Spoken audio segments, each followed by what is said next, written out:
Now you have articulated a positive identity, a first round positive identity.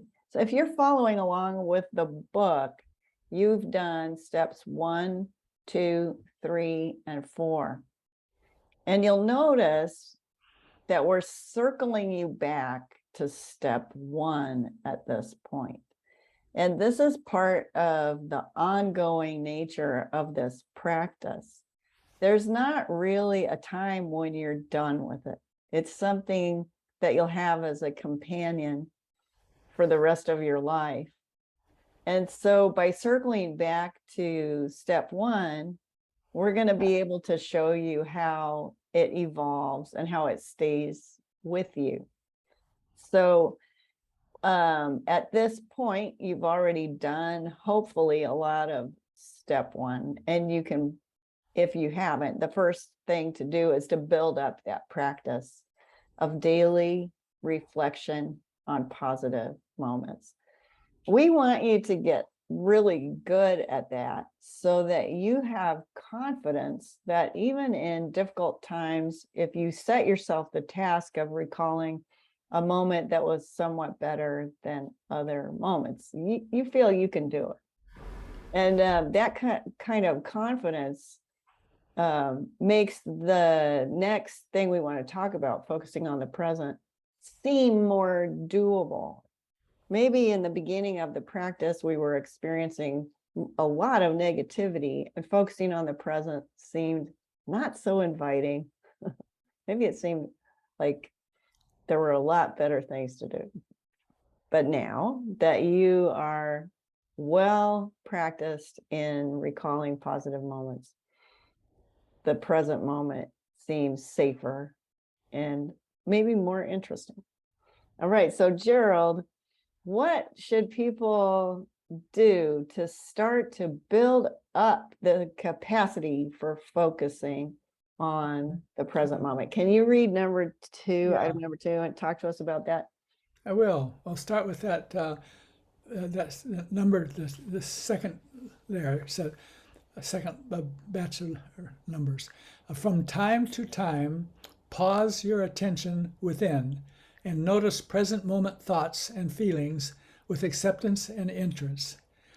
So that statement, I knew I was going to be talking about it today, and so this morning when I went downstairs to do my normal, get the paper, make my breakfast and eat the breakfast time, which I do every morning, and I thought I would really pay attention to where my attention was at every present moment. So I basically was really tuned into that, really tuned into what my present moments are going to be.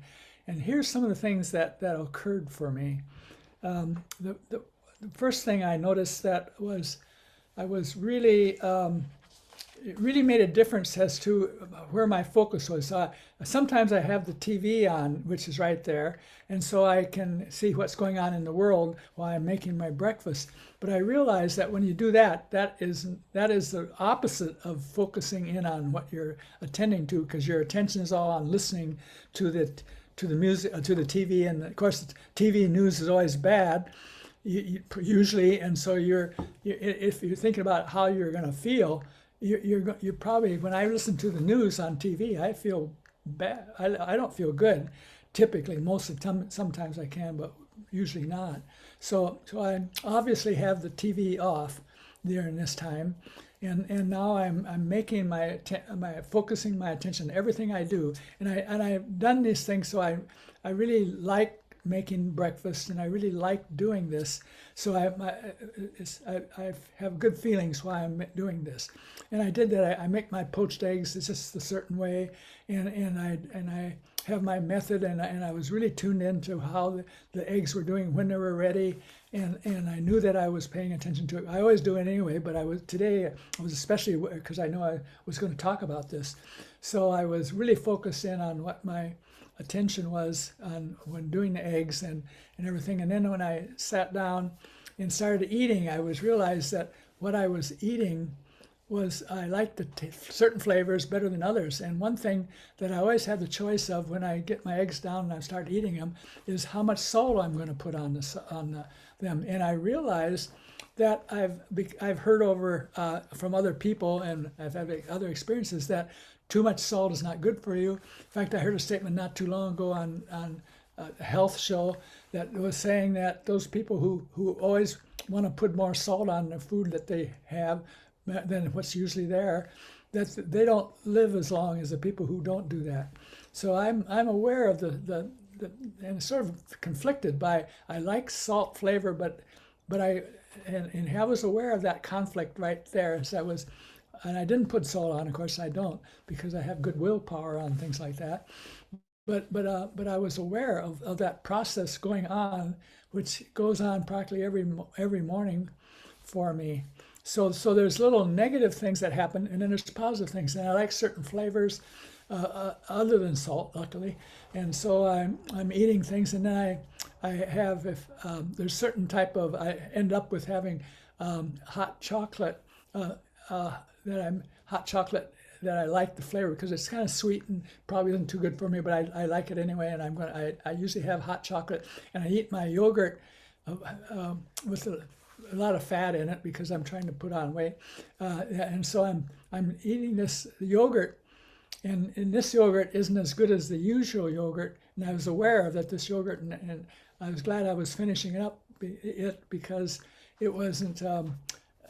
And so I was aware of all this, the flavor of the yogurt, liking it and so forth, and I was eating it, and that I finished off the yogurt, which didn't have the sweet taste, and I'm going to, so next time my next yogurt's going to have a sweet taste, and I'll really like the yogurt better than I did today. So here I am, really super aware of every thought and feeling, and especially feelings, that I'm going on. And this is really the epitome of what that second line is all about, being attention to the present moment with your thoughts and feelings. And the more you do it, and I find that when you kind of articulate it, which means you don't talk out loud, but you can talk to yourself about it, you're aware of what you're doing, that it becomes even more acutely aware, present moment, because as you're describing what you're doing at the present moment, you have to be totally aware of what you're doing, and your focus on what you're doing has to be on there. So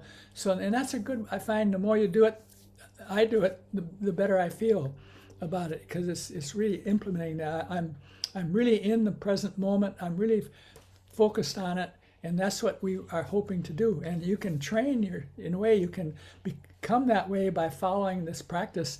And the more you do it, the more you'll do it later. So it's something but you've got to learn to, and I think just tell yourself at a certain time, hey, I'm going to really pay attention to every present moment for quite a while. Just keep your mind on it, and as you do it, you as you even maybe even talk out loud or talk to yourself about what you're doing, you'll have your attention on what you're doing. And of course, when you're doing things, you have to have your attention on what you're doing. Your mind shouldn't be somewhere else or listening to the TV or doing other stuff. It should be focused on what you're doing to really do it well. And that's the essence of the idea of flow, which is if when your total attention is on what you're doing, you aren't aware of hardly anything else. You're just aware of what you're doing, and that is a good thing. So that are some of the ideas about that you might find useful. You want to go on? Excellent. Yes. Mhm. So we're leveraging your certainty that there are positive moments into present moment focus.